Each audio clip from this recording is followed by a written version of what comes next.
9 सीटों पे जो 9 अधिकृत प्रत्याशी होंगे उसकी सूची प्रदेश अध्यक्ष स्वयं आने वाले समय में सार्वजनिक करेंगे। पार्टी को जो 9 सीटें मिली हैं उसमें पूर्णिया नहीं है।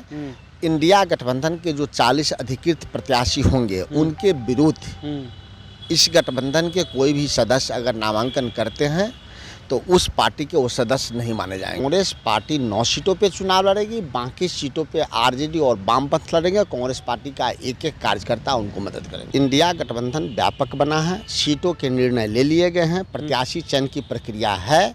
इन 400 सीटों पे गठबंधन के जो अधिकृत प्रत्याशी होंगे वही इंडिया गठबंधन के कार्यकर्ता के प्रत्याशी होंगे। 2024 लोकसभा चुनाव का ऐलान हो गया है और देखिए इंडिया गठबंधन में अब सीट शेयरिंग भी हो गया है, लेकिन नामों की घोषणा अब तक नहीं हुई है।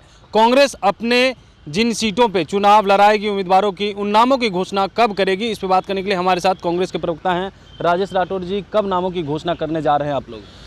कल ही सीट शेयरिंग के उपरांत बिहार कांग्रेस अध्यक्ष डॉक्टर अखिलेश प्रसाद जी ने स्पष्ट किया जिन 9 सीटें कांग्रेस पार्टी के कोटा में गया है उन सीटों पर प्रत्याशी चयन की बात चल रही है, प्रक्रियारत है।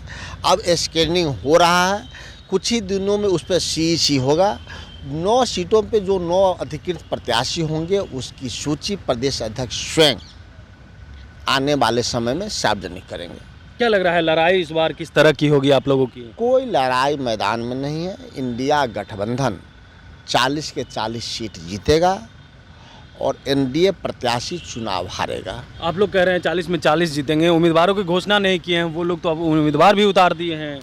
मेरे भी जो प्रथम चरण का नामांकन हुआ तो इंडिया गठबंधन के प्रत्याशी ने नामांकन किया है। बाकी सीटों के जब भी नामांकन की बारी आएगी इंडिया गठबंधन के साथी उस पर नामांकन करेंगे। लेकिन चर्चाएं जो है अब पूर्णिया को लेकर के है, आप लोगों के हाथों से तो पूर्णिया चला गया है। पप्पू यादव कह रहे हैं लड़ेंगे तो पूर्णिया से ही, उसको किस रूप में देख रहे हैं? हम कांग्रेस पार्टी के प्रवक्ता हैं, पप्पू यादव के प्रवक्ता नहीं है। कांग्रेस पार्टी को जो 9 सीटें मिली हैं उसमें पूर्णिया नहीं है।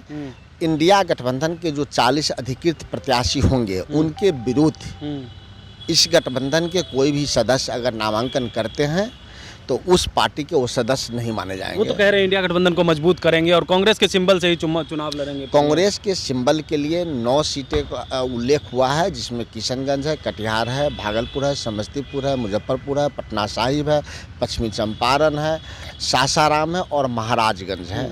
इतने ही सीटों पर कांग्रेस पार्टी के अधिकृत प्रत्याशी होंगे, बाकी जगह कांग्रेस पार्टी अपने गठबंधन के साथी को मदद करेगी। पप्पू यादव अगर वहाँ से लड़ते हैं तो फिर?